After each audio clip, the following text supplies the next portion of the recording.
What it do, YouTube? Today we got a 2012 BMW 328i. We will be replacing the screen and putting a backup camera in here. So yeah, let's get to it. The first step is to remove the center console so we can kind of pop this trim out. So I'll show you. All right, then once you pop it down, it'll just pry straight off. It'll be a little tab in here for the light that's on the bottom. So if I'm not mistaken, it should just slide straight up. Yeah. Let me get this off. All right, so once you get this popped off, like I said, this will just slide straight out. No clips or anything like that. It's gonna be two T20s right here that you gotta unloosen to pry this off. So we'll do that, and then once we do that, we're gonna take this whole trim off right here. All right, now you got these unloosened. As you can see, it's being blocked by the trim right here. So we're gonna take this off, starting from this edge, and pry this off, and it'll be connectors back here for the hazard light and the unlock button. So look for those while you pry it off. And once you get it pried off, it'll come off like that. As you can see, the little clips in the back. Yeah, you got your connector at the top and in the middle. So let me get those disconnected and we can get this whole vent trim out the way. All right, for the connector in the middle, it'll be in like this. So it's a push tab on the bottom side. You gotta push and slide out and that'll release it. So now that we got the top T20s exposed, we'll take those out. And then for this top screen, it'll be two more T20s we'll take out, and then we'll have all this removed. And we will run the backup camera wire first, and then we'll wire everything up and test it that way. So let's get to removing these screws first, these four, and then we'll get to the next. All right, so we got the screws removed from the radio face. This will be one connector there. It should just slide out, and then we'll put this off to the side. We already took the connectors off of this, so this should just come straight out. There should be some connections on the back side, but you're gonna have to unloosen this wire a little bit to give you some more slack. So we'll pull that up. But let's get this off first, and then we'll hit the T20s there and take that off too, because I know for sure we'll need a connection back there. So let's go ahead. The top screen connector. Look like this. It might be different depending on what type of system you have. I think this is a triple C system, if I'm not mistaken, but you just push this on the side and slide it out. All right, now, so let's move to the CD player part, and we'll see what we need out of it. All right, for the CD player, this is a quad lock, so you push this, push it in on the sides, and then this will start to fall back, and it'll literally just come straight out like that. This will be a push pin. Push and slide that off. These two, just push them back. Then they should just come off. And the same for that one. All right, so now that we got the F30 dash cleared out, we'll be using the PMP dash unit for this. So we're gonna do the wiring first. Seems to be some good quality. Got some instructions here. Yeah, so let me bust this open and I'll show y'all this. So here's the screen in there. You just gotta bolt that up. Now the wiring. I don't think I've seen any instruction manuals in here.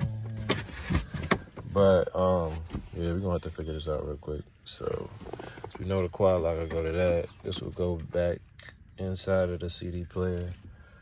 This will go in the back of the head unit, and as you can see, you got a bunch of connections on here. I know we're gonna be using the camera input on here for a rear camera, so we're using that. Should have a rear camera power on here too.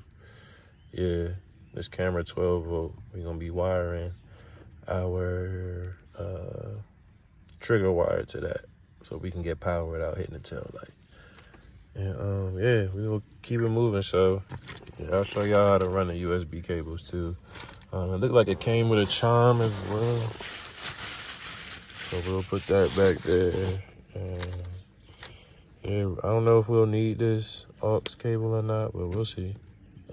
So yeah, this actually did come with an installation manual. And this has very clear pictures of how to take the whole dash apart and everything and make all the connections and all that. You rarely see these with the unit. So if you get one of these with the units, that's how you know you probably got you a decent product. So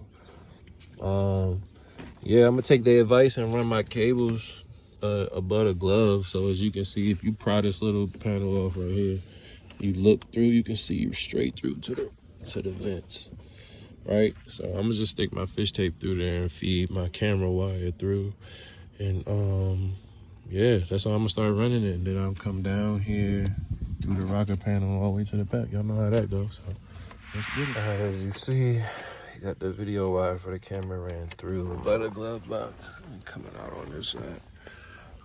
So now we'll start to pry up this kick panel, rocker panel, and run the wire all the way to the back. All right, so once you get it down, the wire down through here, tuck it up through the carpet, and I just literally tucked it around this plastic, right? And then brought it through the seat, over top of the seat belt, through here, and then I popped off this pop thing there, and then I took off the latch with a T40. Took that off and gave me some wiggle room right here. As you can see, and I just tucked the wire all the way down there and passed it through on the other side. So, on the other side, this is my wire coming out now. So now we're gonna be mounting the camera up here. So you have to pop this off first. You literally just press this and it'll come straight off like that. I'll get that out of the way. Run my wire up, zip tie it through, and then with this, as it looks like it's just some Phillips, star tool, Phillips. Yeah, get all these screws removed out of here. And I'm gonna drop this whole thing so I can see the back. Probably drill a hole, so yeah. Couple of screws you gotta remove, but not too many. Not too many. All right. So yeah, get all these removed, and then you get all your screws removed. You should be able to come over this part first and then pull it down. So I'm gonna get that over, push down like that. Get it down like that. So yeah, let me get all this off and then we can start working on this camera. Back cover down, right? We're gonna drill through the plastic of the handle. So as you can see, the hole is ugly right now, but we got a grommet on it that's gonna cover up all that stuff. So let's feed this through. And I think this will probably get it looking as close to stock as possible.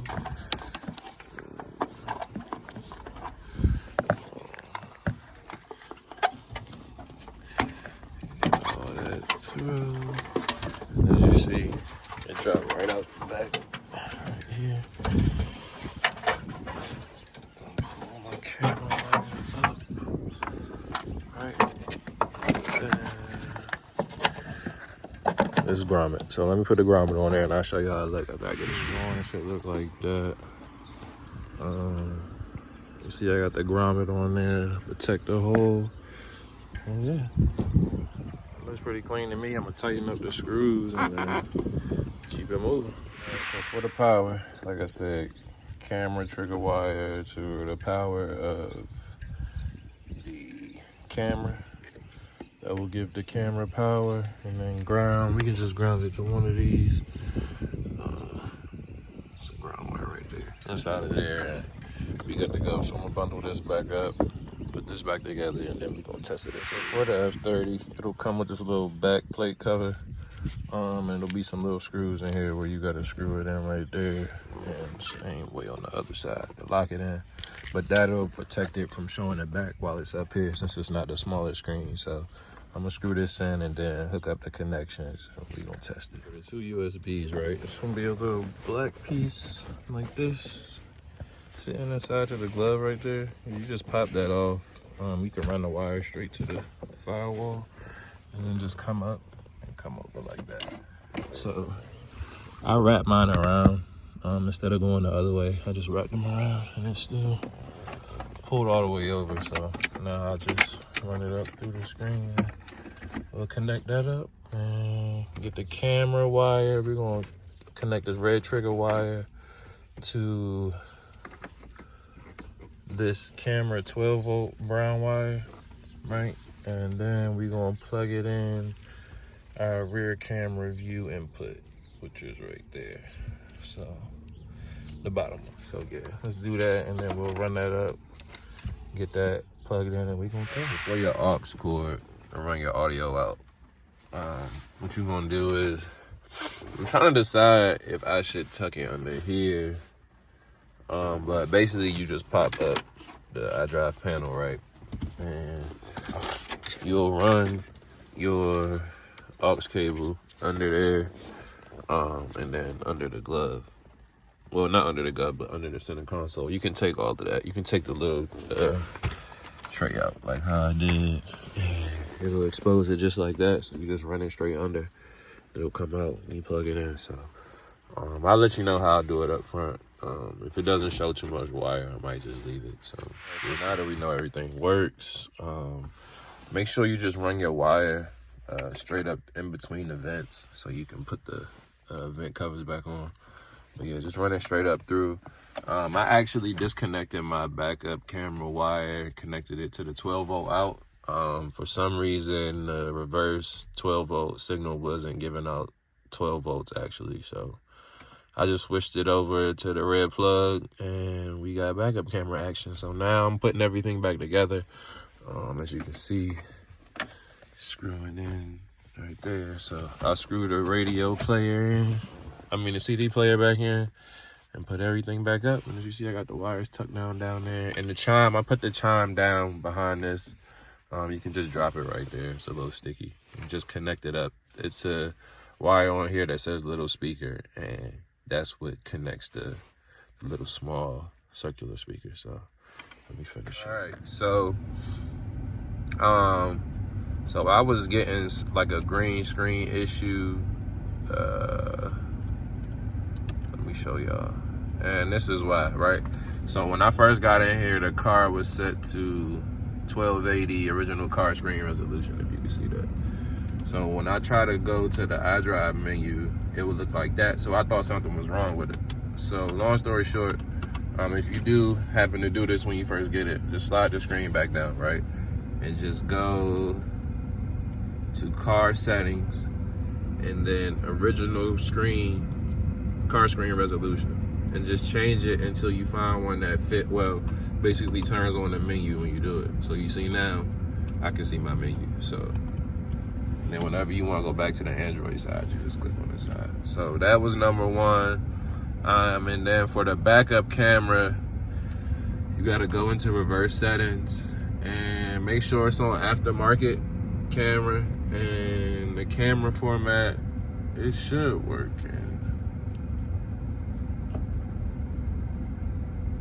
Yeah, so it works pretty clear. Get out of there. So that for the backup camera, and then after you run, so I left the aux cable out. It's not really that big of a deal. So after you run this and connect that together, right? This is what you got to do to get the sound when you're using CarPlay and everything. So you got to go to the iDrive menu, right? And then when you in menu, when you in the menu, you gotta go to CD and multimedia. So in CD and multimedia and external devices, make sure you got this aux front option checked, and then that'll allow you to play music through the CarPlay. So if you don't have any CarPlay or Bluetooth audio from the radio side of it, just make sure this setting is set on the iDrive side. So just those little quick tips, and yeah, outside of that, man, it's doing what it's supposed to do. Way better display. You got a dash cam too. We got the USBs in the glove box. So yeah, man, like, comment, subscribe, let me know what y'all think. This was a fun one right here, can't even lie. And yeah, I try my best to get back to y'all, so I'll let you on the next one.